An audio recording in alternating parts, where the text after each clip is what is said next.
Assalamualaikum warahmatullahi wabarakatuh. Jumpa lagi dengan channel Wawan Kuswendi. Pada kesempatan kali ini saya ingin menyampaikan tentang support rumah zakat terhadap perbaikan jalan yang ada di Desa Cimungkal. Sebelum dilanjut, subscribe dulu channel ini ya, karena subscribe itu gratis. Desa Cimungkal merupakan salah satu desa yang mendapatkan pembinaan dari rumah zakat melalui relawan inspirasi. Kali support rumah zakat pada perbaikan jalan yaitu jalan yang menghubungkan Desa Cimungkal dengan Kedusunan Ciledug, melewati Kampung Sukaluyu, dan Ujung Jaya. Perbaikan jalan ini bukan satu-satunya jalan yang diperbaiki, melainkan setelah selesai melaksanakan perbaikan jalan atau pengaspalan di Kedusunan Sukamana, tepatnya di Kampung Sunia. Baru selesai kemudian perbaikan jalan menuju Kedusunan Ciledug. Anggaran yang digunakan dalam perbaikan jalan ini menggunakan dana desa. Dede, ujar Ade Imam Mutakin selaku Kadus Ciledug, masyarakat antusias dengan adanya perbaikan jalan ini, di mana jalan ini merupakan jalan yang dilalui masyarakat desa menuju Kecamatan Wado. Ketika akses jalannya bagus dan lancar, maka kegiatan ekonomi masyarakat pun menjadi lancar. Pengerjaan perbaikan jalan menuju Dusun Ciledug ini dilaksanakan selama 4 hari dan dibantu oleh masyarakat sekitar. Tidak lupa dimulai Bapak RT maupun RU semua hadir, begitupun Kadus turun tangan dalam perbaikan jalan ini. Percepatan perbaikan jalan ini juga mengingat Desa Cimungkal merupakan desa yang akan melaksanakan pesta demokrasi di Desa Cimungkal. Pilkades, tepat pada bulan Oktober-November 2021 mendatang, sehingga apa yang harus diselesaikan harus segera diselesaikan. Masyarakat banyak yang khawatir di masa pandemi, banyak target pembangunan yang mangkrak atau dialihkan melalui kebijakan pusat dan daerah. Tapi apa daya, seluruh rencana pembangunan direvisi ulang dalam bertahan menghadapi COVID-19. Semoga pembangunan tahun 2022 menjadi pembangunan yang terrealisasi, ujar Yayat, tokoh masyarakat Dusun Ciledug. Terima kasih rumah zakat sudah ikut mensupport sinergi ini, menguatkan Desa Cimungkal sukses terus buat rumah zakat.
Gotong royong yang dulu digagas pertama kali oleh pendiri bangsa Insinyur Soekarno, kian hari semakin terkikis dengan budaya individual di tengah persaingan yang begitu ketat dalam mencapai tujuan tertentu.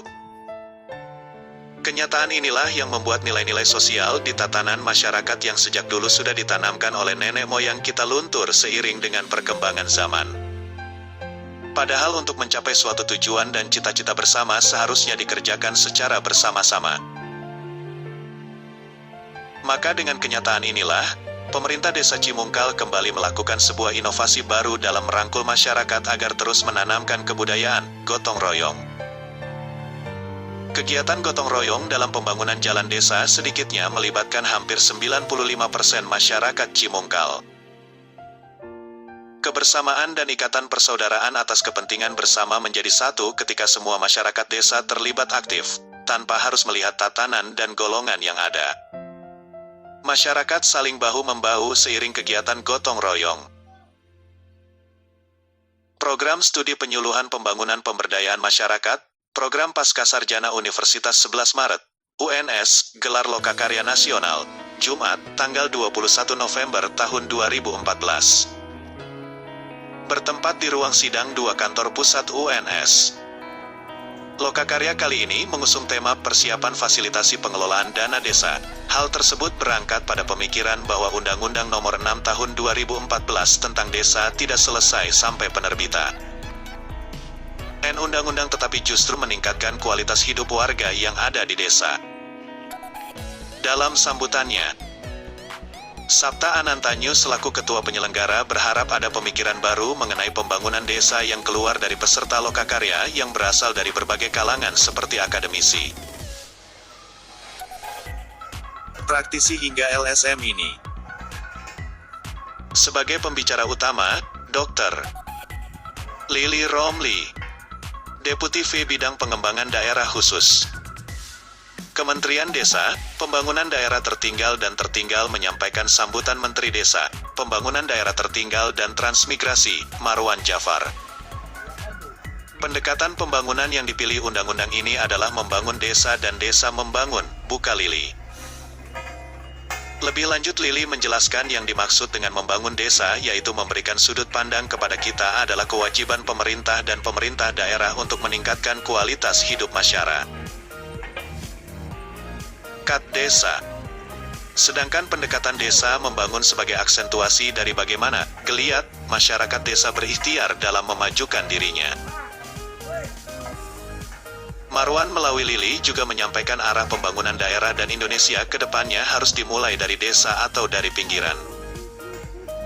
Hal ini dimaksud agar menjadi daya tarik bagi upaya pembangunan ekonomi masyarakat desa, yang pada akhirnya berdampak pada peningkatan kesejahteraan rakyat desa. Pada akhirnya, masyarakat tidak lagi keluar dari desanya untuk berbondong-bondong menuju kota karena desa sudah lebih menarik baginya dibandingkan kota. anared.uns.ac.id. Menarik rasanya jika kita berbicara tentang pemuda dan membangun desa. Pada kenyataannya, berapa banyak sekarang pemuda yang peduli dengan desanya sendiri.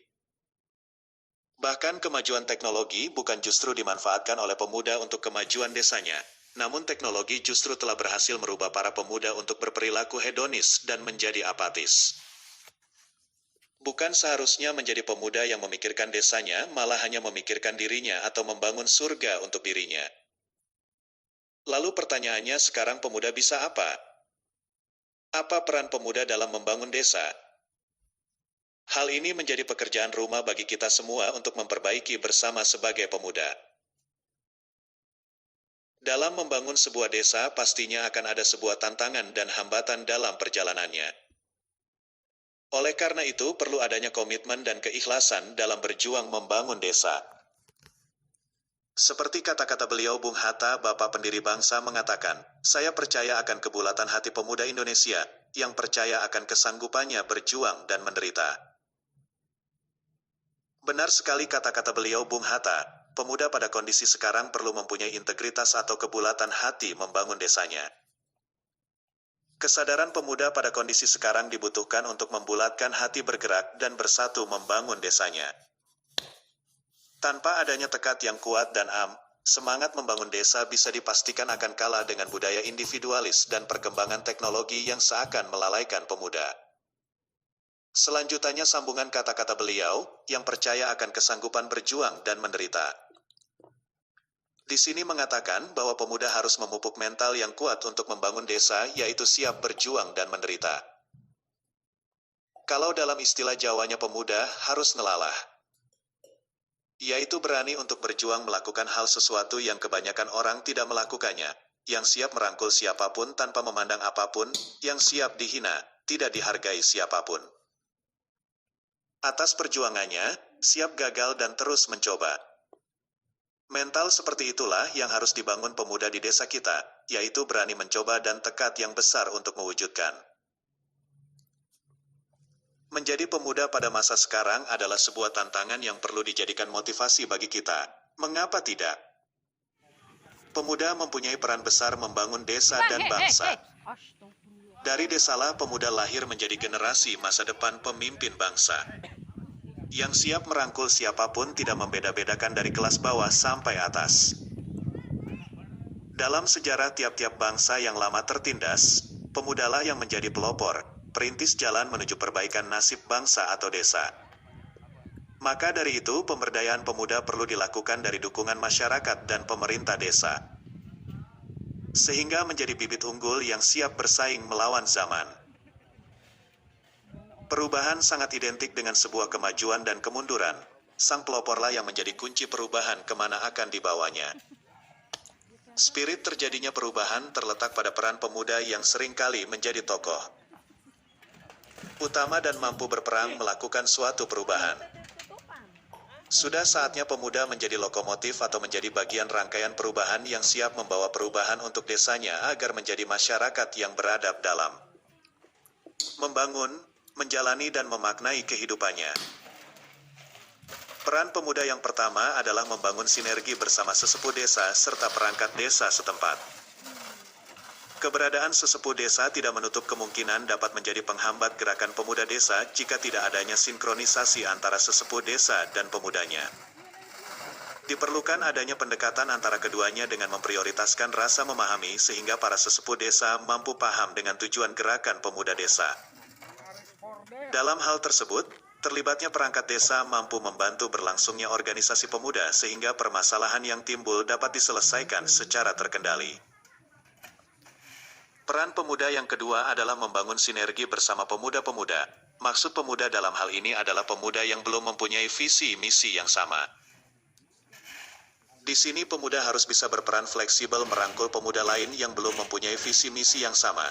Butuh pemuda yang tidak mudah baperan dan bisa ikut bergabung di kondisi sosial manapun. Menjadikan pemuda tersebut bisa mengerti kondisi mereka dan bisa mengajaknya ke tujuan visi misi membangun desa dengan caranya masing-masing. Peran pemuda yang ketiga adalah berperan ikut serta dalam organisasi dan mengorganisir diri dalam lembaga kemasyarakatan desa yang dapat menjadi wadah atau tempat bagi pemuda untuk menyalurkan ide, berdinamika, berkreasi. Mulai dari aspek olahraga, kesenian hingga wirausaha serta bisa memanfaatkan sumber daya manusia dan sumber daya alam sekitar. Hal ini jika terwujud akan membranding desa yang terlihat tidak aktif. Jika pemuda desanya terlihat aktif akan menjadi desa yang hidup dan terlihat banyak kegiatan. Peran pemuda yang keempat adalah mampu memanfaatkan teknologi dengan maksimal. Maksudnya dari teknologi kita bisa mendapatkan ilmu pengetahuan dan informasi sebanyak-banyaknya yang bisa kita terapkan di desa kita. Bisa menjadi ladang keterampilan seperti bisa edit video, editing desain grafis atau media sosial sebagai media komunikasi untuk eksistensi kegiatan di desa dan menjadi ladang usaha bagi pemuda untuk memperkenalkan produk dari usaha desa dan usaha masyarakat.